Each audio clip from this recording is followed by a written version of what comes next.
pleased to rise today to share a few comments on the development and support of the aerospace industry, a report tabled by the Standing Committee on Industry and Technology, for which I am a part. I will note I did not participate actively in this study, though.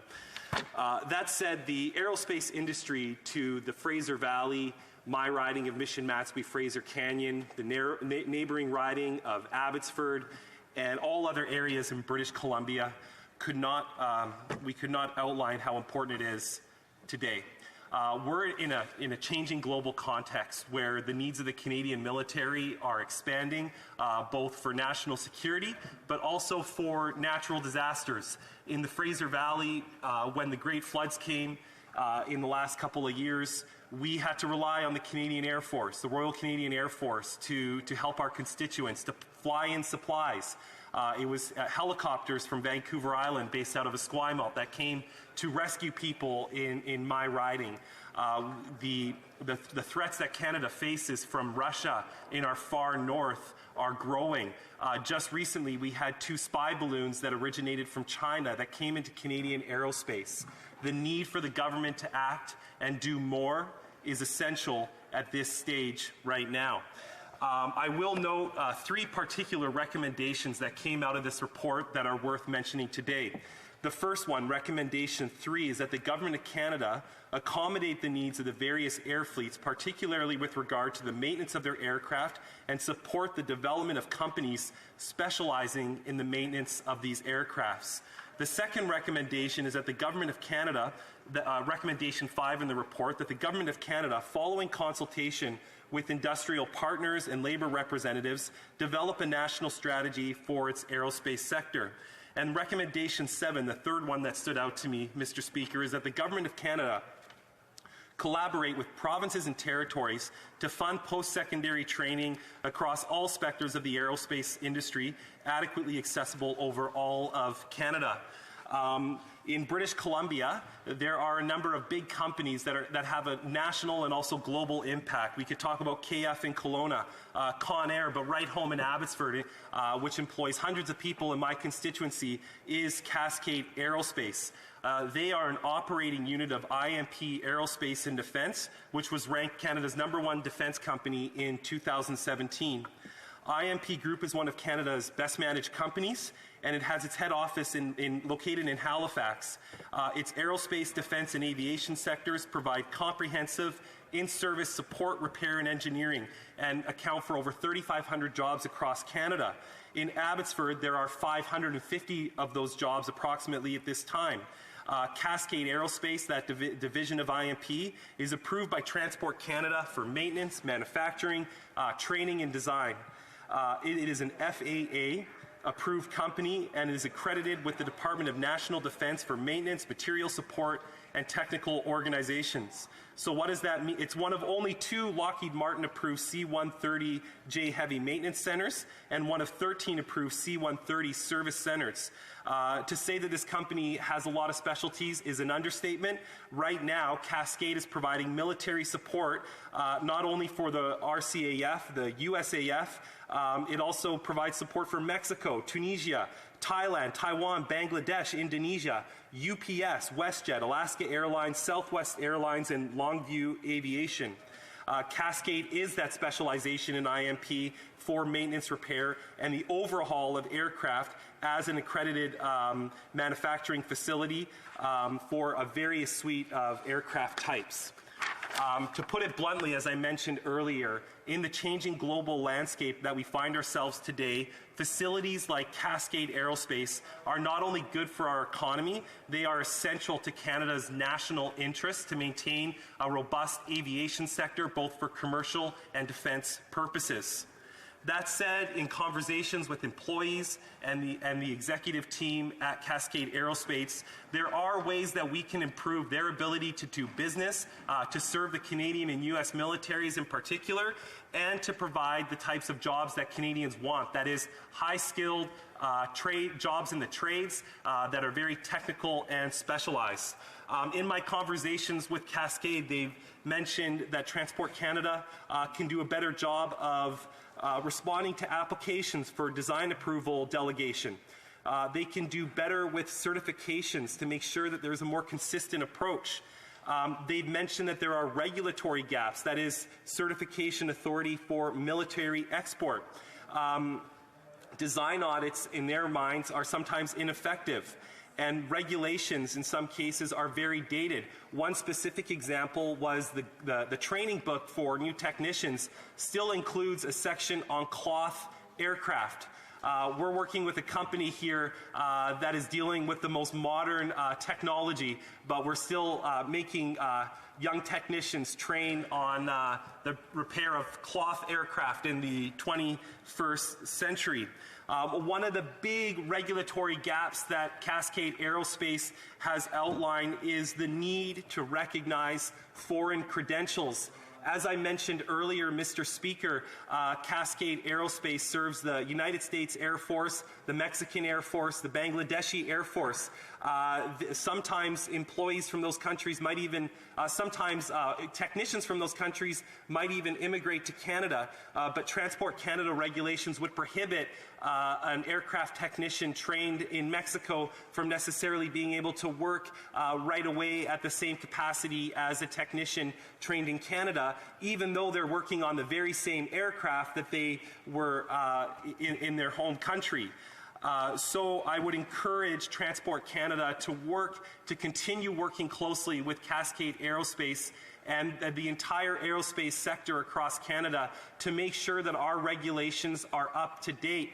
Right now, it's been told to me by the National Association that Canada lags behind FAA regulations. And if there's one country that we want to be aligned with, both for businesses and military strategic purposes, it is the United States of America. So my plea today to the government is to get those regulations updated as soon as possible. The second big area that needs to be addressed, and I think is recommended, it's reflected in those 3 points I raised at the beginning of my speech, are the challenges we face in the labor market. Cascade Aerospace has been innovative in their approach to not only retain but train the best Canadian workers possible. They are interested in hiring more Indigenous people from our local First Nations and more women into the trade sector. They've made lots of investments and taken many steps to ensure that they have an in-house training program to make sure that their technicians are the most competent and capable to compete at the global level for defense and other contracts. Right now, though, the province of British Columbia has to work more closely with companies like Aerospace as well to ensure that their competency-based training programs their hands-on training programs recognize the needs of the sector and are aligned with the labor market regulations and the certification programs, both through the Red Seal and labor programs at the provincial and federal level. So to conclude, Mr. Speaker, we have a lot of work to do in the aerospace sector. I am very proud to live in a community where there are hundreds of people employed in high-paying jobs in the aerospace sector. We need to work with these companies to meet the global challenges that we face today, but also to meet the labor challenges that we're facing in communities across our country. Thank you, Mr. Speaker. Comments? Question commentaire. The honourable member for Mississauga-Streetsville. Thank you, Mr. Speaker. I thank my honourable colleague for his speech. He asked our government to do more. And both my riding of Mississauga-Streetsville as well as Milton, Cyclone Manufacturing is a Canadian company who competes in the aerospace sector. Our government launched the Aerospace Regional Recovery Initiative to help companies like Cyclone to compete on the global stage and adopt clean technologies. After FedDev provided Cyclone a repayable investment to develop and manufacture new complex and green aerospace parts, this will result in Cyclone commercializing up to 1,500 new parts that are greener. Can my honourable colleague give his thoughts on the importance of green, innovative solutions needed for the future in aerospace industry? Thank you, Mr. Speaker. The honourable member for Mission Matsqui, Fraser Canyon. Well, as I mentioned in my remarks, the Canadian aerospace regulations still fall behind countries like the United States. I know that many companies in the aerospace sector have one thing in mind, and that's making a profit. How are they going to make profit? They're going to make a profit if their planes are efficient and well maintained, and that's how they're going to be greener in the Canadian context.